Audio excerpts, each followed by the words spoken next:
तस्वीरों में जो आपको गैंगस्टर दिखाई दे रहे हैं, ये 5 लाख रुपए के इनामी गैंगस्टर है। ऐसा क्या हीनियस क्राइम आपने कर दिया था जिसकी वजह से आपके ऊपर ये कहा गया कि 5 लाख रुपए का जो है कुख्यात गैंगस्टर है और जो भी पकड़ेगा उसको 5 लाख रुपए इनाम दिया जाएगा? टाइम पे और कुछ नहीं दिखा, नादान उम्र थी, कति बालक बुद्धि थी, तो उस टाइम पे बस एक ही रास्ता दिखा कि 2012 के आप इतने कुख्यात गैंगस्टर रह चुके हैं। मुठभेड़ जब हुई तो 3000 के तकरीबन पुलिस वाले आए थे आपको पकड़ने के लिए।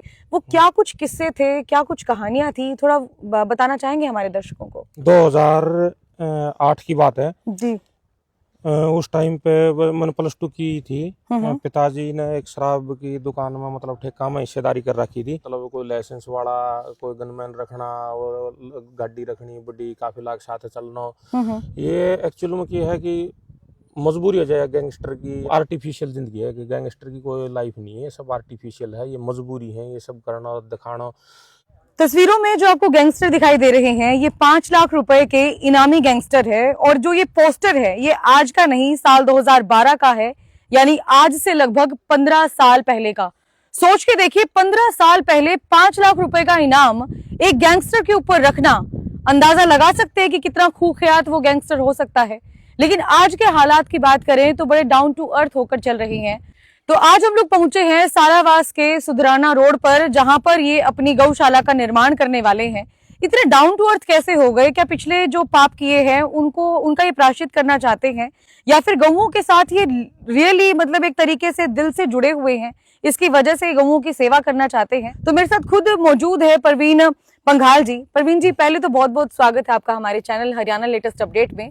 धन्यवाद बहन जी। जी, तो भाई साहब, जैसे मैंने आपसे ये सवाल किया, जैसे नो डाउट 2012 के आप इतने कुख्यात गैंगस्टर रह चुके हैं और बड़े किस्से भी आपके वायरल हुए थे कि मुठभेड़ जब हुई तो 3000 के तकरीबन पुलिस वाले आए थे आपको पकड़ने के लिए और पूरे देश के अंदर उस गैंगवार का, उस जो है मुठभेड़ का डंका बजा था, मैं कह सकती हूँ। पूरे ऑल ओवर नेशन में वायरल हुई थी।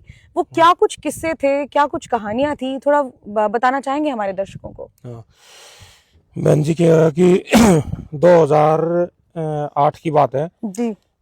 उस टाइम पे मैंने +2 की थी। पिताजी ने एक शराब की दुकान में मतलब ठेका में हिस्सेदारी कर रखी थी। ठीक है। तो यहाँ एक नजदीक का ही था उस टाइम पे गैंगस्टर कह लो या कुछ भी कह लो आप, केर सिंह सुरेड़ी गांव का। वो बार बार में उधार मांग के उनके साथियों के साथ पिताजी ने परेशान कर रहा था और उन्हें मारछेड़ कर दी। जी। उसका बदला में देखो किसी का माँ बाप के साथ है, अगर इसी हरकत हो है तो बालक के दिमाग में तो देखो एक ही चीज जागी, मर जाए मार दिया। उनके साथ हमने भी मारछेड़ करी। उसने उस टाइम पे अपना एक SHO था गोपी चंद, उस तो मिली भगत करके मेरा आराम जट का झूठा मुकदमा दिवा दिया। अच्छा। हाँ, उस झूठा मुकदमा था मेरा सारा जो सपना था, भाई आर्मी में भर्ती होना है या कोई नौकरी करनी है या गेम करना है। मेरा हैंडबॉल में भी HD स्कूल है यहाँ तक नजदीक, उसमें के नाम हैंडबॉल में भी मेरी स्टेट में पोजीशन थी। तो गेम भी अच्छा था और उसके बाद रेसलिंग करी। मतलब गेम में भी और पढ़ाई थोड़ी कमजोर थी, बाकी गेम में और तरीका था। मतलब उस टाइम पर कितने न कितने कामयाब हो जावाए और या इस लाइफ तो बहुत दूर था। पर उन्होंने झूठा मुकदमा ला दिया। उसके बाद मैंने बार बार परेशान करता रहा। हर बार को छोटी भी बात हो जा, छोटी छोटी बातों पर मतलब एक जबरदस्ती टारगेट करना, उन चीज़ों ने मतलब इस क्राइम का रास्ता पे धका दिया। मैं जबरदस्ती क्राइम का रास्ता पर धकाया गया हूँ। मैं कोई गैंगस्टर को नहीं, ना मैं कोई आदतन अपराधी, ना आज से पहले मेरा परिवार पर किसी पे कोई मुकदमा। भाई साहब, आप एक बात बताइए, एक आम आदमी और एक गैंगस्टर बीच में बहुत बड़ी लक्ष्मण रेखा होती है। वो एक आम आदमी कैसे उस लक्ष्मण रेखा को फांद देता है जिसके बाद वो एक गैंगस्टर भी कहलाए, एक अपराधी भी कहलाए, और उसके बाद फिर जो भुगतभोगी होते हैं वो परिवार के लोग? क्या होता है, कई बार तो आदमी की कुछ ऐसी मजबूरी हो जाती है कि उन्हें पुलिस प्रशासन न्याय नहीं दिवा पाता। कोई मजबूरी हो जाए, कोई लाचारी, किसी का माँ मार दी, किसी का भाई बाप मार दिया, वो एक मजबूरी होगी। या कुछ ये मान लो कि उनका संतुष्टि ना होती, कानून की न्याय प्रक्रिया तो उनके संतुष्टि ना होती, वो बदला लेने की कितनी कितनी भावना रहे है, मजबूरी हो जाए। और आजकल क्या है कि 90% या कहना चाहूँगा मैं कि ऐसी मजबूरी ना हो कि ज़्यादातर बालक एक लग्जरी लाइफस्टाइल का चक्कर में अपने भूल जाए रास्ता ने कि उन्हें क्या करना चाहिए और इस लाइफ में आ जाए जो गैंगस्टर की चकाचौंध देखे हैं। ये सब मतलब आर्टिफिशियल जिंदगी है कि गैंगस्टर की कोई लाइफ नहीं है, ये सब आर्टिफिशियल है, ये मजबूरी है, ये सब करना और दिखाना, क्योंकि उसने अपनी जिंदगी जीने खातिर ये सब कर्ज उठा के भी करना पड़ा है। या कोई ऐसी लाइफ नहीं है कि मतलब बहुत अच्छी लाइफ नहीं कह सकता इसने, या लाचारी है। बिल्कुल। परवीन भाई साहब के बारे में थोड़ा सा बैकग्राउंड भी मैं आपको बताना चाहूंगी कि अभी जो है ये समाज सेवा में उतर चुके हैं।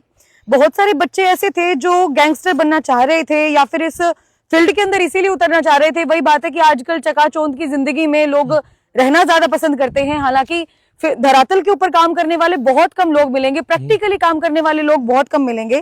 तो इन्होंने ये बीड़ा भी उठाया है कि उन बच्चों को ट्रैक से, जो वो गैंगस्टर वाले ट्रैक पर चल रहे हैं, वहां से उतारकर उन लोगों को अपने साथ में रखें और समाज भलाई के कार्यों में लगाएं। भाई साहब, इसकी शुरुआत ये एकदम से, वो कहते हैं ना कि सोच का परिवर्तन हो जाए, ये सोच का परिवर्तन एकदम से कैसे हुआ कि एक तरफ तो इतना ज्वलनशील दिमाग कि करने को मिटने को तैयार हो जाए, और एक तरफ इस प्रकार की सोच कि जो बच्चे जाना चाहते हैं उस ऐसी डार्क लाइफ में कि जिसका कोई फ्यूचर ही नहीं है और पता भी नहीं है कि आज है तो कल नहीं, तो और वो भी अकाल मृत्यु के साथ।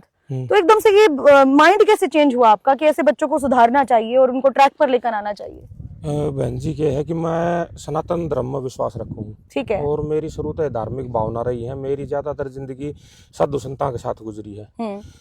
तो हम परशुराम ने भी माना, हाँ, माँ दुर्गा का भी भगत, हाँ, और भगवान राम ने भी माना है। तो समय समय के साथ परिस्थिति, समय जो है उसके अनुसार आदमी की धर्म, परिस्थिति, सारी चीज बदलती रहे हैं। धर्म का और जो है ना नियम बदलता रहे हैं।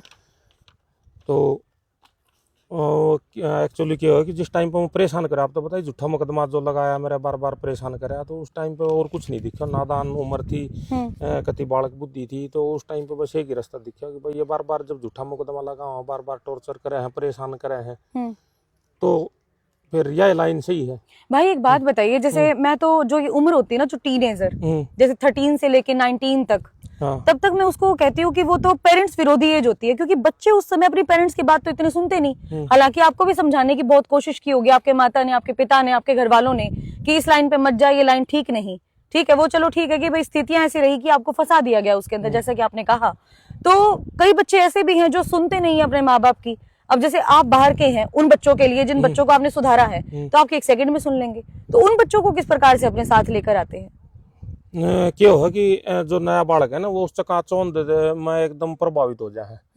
ये दिखा है कि भाई इनकी लग्जरी लाइफ स्टाइल है, भाई मतलब कोई लाइसेंस वाला, कोई गनमैन रखना और गाड़ी रखनी बड़ी, काफी लाख साथ चलना।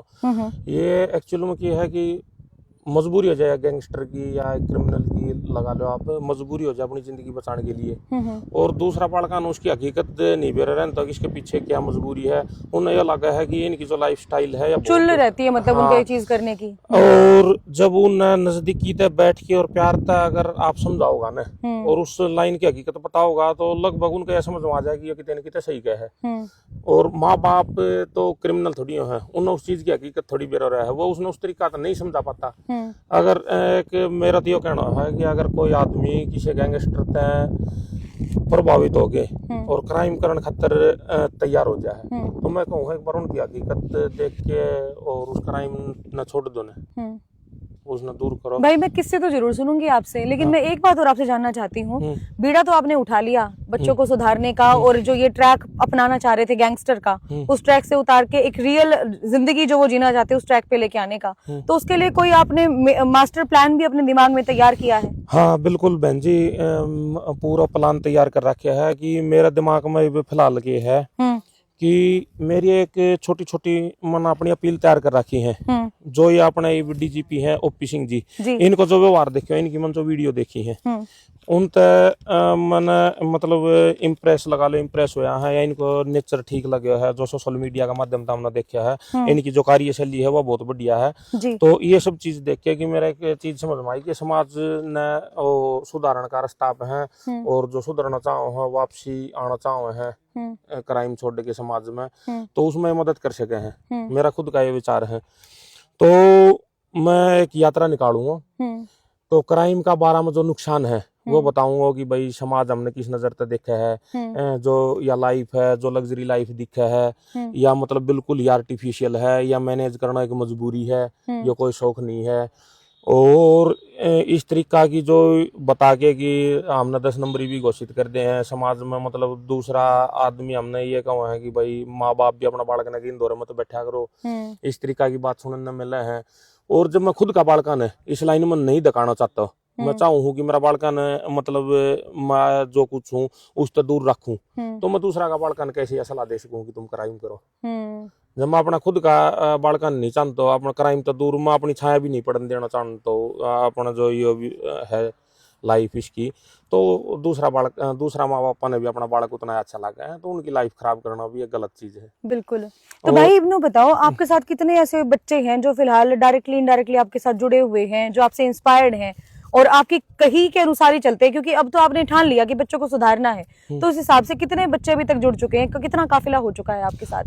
2-2.5 युवा साथी तो ऐसा है बहन जी, जो मतलब मन है क्या कि सुन ले हैं। और मैं आपने आज तो इतना टाइम नहीं है कि एकदम ये प्रोग्राम हो गया, नहीं तो मैं आपने दिखा दूंगा 100 से 150 बालक तो ऐसा है जो आके क्राइम करने के लिए आया था कि कुछ भी करवा लो, वो उस लाइन तक हटा के और एक काम की लाइन पर, काम धंधा की लाइन पर लगा दिया। आज वो अपना घर परिवार बसा रहे हैं, शादी होगी, और 100 उनसे अलग 100-150 बालक ऐसा बता सकूं हूँ जो कोई समय कोई गांजा को, कोई सुल्फा को, कोई शराब का नशा कराया करता है, उनका नशा छुटवा के और आज अपना परिवार में सेट कर दिया। और इन चीज़ों पर मैं ज़्यादा सोशल मीडिया पर ना दिखा के, क्योंकि उसमें के नाम है समाज सेवा कम हो है, अगला की बेइज्जती ज़्यादा हो है, तो ये चीज़ सोशल मीडिया पर ना दिखा के और एक मतलब दिल तय करने वाली चीज़ है ये। भाई साहब 5 लाख का इनाम किसी आर्म्स एक्ट लगने वाले के ऊपर तो हो नहीं सकता। ऐसा क्या हीनियस क्राइम आपने कर दिया था जिसकी वजह से आपके ऊपर ये कहा गया कि 5 लाख रुपए का जो है कुख्यात गैंगस्टर है और जो भी पकड़ेगा उसको 5 लाख रुपए इनाम दिया जाएगा, जो भी बताएगा? ये किस्सा क्या था? बहन जी एक किस्सा तो मेरा खुद समझ में आ रहा, मेरा एक साथी था विनोद मित्ताथल, अच्छा, जिनकी बहुत लंबी क्राइम हिस्ट्री है और उन पे सन 1990 से मुकदमा दर्ज होने लग रहा है, भिवानी जेल में है वो। तो मैं तो उनके साथ था, मैंने तो उस टाइम पर क्राइम को बेरा ही नहीं था क्या करना चाहिए क्या नहीं करना चाहिए, बस जो उसने कह दी वो कर दिया। 307 भी हुई, पुलिस मुठभेड़ भी हुई, उनका क्राइम रिकॉर्ड के कारण उनका फांसी कोठी भी लगी थी। एक मुलाजिम का गैल को मुठभेड़ में इंजरी हो गई थी तो उनके फांसी की सजा भी हुई थी, तो उनका क्रिमिनल रिकॉर्ड न देखते हुए यह इनाम की राशि रखी गई थी। मतलब आप तो चने के साथ गुण पीस गए थे? गुण लगा लो या नादानी लगा लो, कुछ भी लगा लो उस चीज ने, तो बाकी क्राइम तो उनके साथ के सामने। मतलब आपका ये तो नहीं हो गया था कि भी माता पिता का बदला लेने के लिए आपने ये चीज सोची होगी कि बड़े गैंगस्टर के साथ कांटेक्ट करते हैं ताकि बदला आराम से लिया जा सके? हाँ, लेकिन ये नहीं पता था कि ऐसे उलट भी जाएगी आपके ऊपर बात? हाँ बिल्कुल, यह दिमाग में थी कि जिस आदमी ने मेरा झूठा मुकदमा दर्ज करवाया कि उसका बदला, दिमाग में से ये चीज थी शुरुआत में कि इसने झूठा मुकदमा लगवाया है, पिताजी के साथ भी झगड़ा करे, मतलब बार बार नाजायज परेशान कर रहे थे। तो बदला लेने के लिए तो आप गए थे, मौका पड़ा था, मार देते? हाँ बिल्कुल गया था, पर क्या है कि मैंने आपने थोड़ी देर पहले भी बताई थी कि मैं ज्यादातर साधु संता में मेरी लाइफ रही है, तो कितने न कितने आप किसी भी क्रिमिनल ना देख लियो, मेरी एक लागी ना बताना, तो हर एक इंसान में क्रिमिनल हो या कोई आम आदमी, उसके हर एक आदमी का दया भाव तो कितने न कितने सॉफ्ट कॉर्नर कह सकते हैं। हाँ, तो मैं जैसे ही उसके घर न गया, मेरे साथी विनोद भी था, तो उसकी जो घरवाली थी वो आके हाथ जोड़ के खड़ी होगी, तो मो बहन जी आप हट जाओ। तो मेरी एक आदत है, कोई भी लेडीज हो मेरी घरवाली ने छोड़ के और मैं सब ने माँ और बहन का रूप में देखा करूँ, इससे अलग कोई रिश्ता नहीं है। थोड़े से बड़े हो जाओगे तो बेटी भी देखना शुरू कर दो। हाँ बस वो लगा लो, माता है, बहन है, बेटी है। फिर क्या हुआ भाई साहब? तो वो उसने तो बेरा थे किस कारण क्यों आ रहा है, तो उसने हाथ जोड़ के भाई मैं जो भी कुछ होगी मैं गलती मांगू हूँ, और तुम बहन का है, इसने मारने की कहा है के नाम है, बहन का घर उजाड़ेगा। हाँ, और इसका छोटा छोटा, जब उसका बालक भी कति छोटा छोटा था। अच्छा। और बोले 5 भाण है इसका, 5-6 भाण है, और मेरे तो ये है, देख ले मेरी हालत देख ले, और फिर भी तन ठीक लग गया। तो ये चीज देख के और फिर मो यार जो आदमी गलती मांग ली, पूरा परिवार गलती मांगने लग रहा, गलती मांग ली जिसने तो मर गया वो, चलो माफ करने तक तो बात ठीक थी आपकी। हाँ, गलती जिस आदमी ने बहन जी गलती मांग ली तो मर मर गयो। गयो। उसने के मारना, मरोड़ा ने के मारा। तो चलो ठीक है, उसने माफी मांग ली थी, आप माफ कर बड़े भी बन गए थे, फिर आर्थिक सहायता करने की क्या जरूरत थी उसकी? जब ये बताओ कि एक आदमी तो किसी तरह रिश्ता बन गया हो कि वो भाई बहन वाला रिश्ता बन गया, और वो बार बार उसने बहन जी ने भी बार बार उससे या कही है कि तन्ने इसकी जिंदगी खराब कर दी, नहीं तो यो भी आज अपना परिवार के साथ सुख शांति की जिंदगी जीता। तो फिर उन्हें कितने जरूरत पड़ी, उसकी हालत खराब थी, मेडिकल में एडमिट तो, और उन्हें कही तो फिर ना रुक गया। तो ये छोटी छोटी चीज है ना, आदमी ने कितने न कितने मतलब को है कर्म, उनका गैल कुछ थोड़ा ठीक भी कर्म हो जाए है तो आदमी दया भाव रहे तो परमात्मा भी देखा है।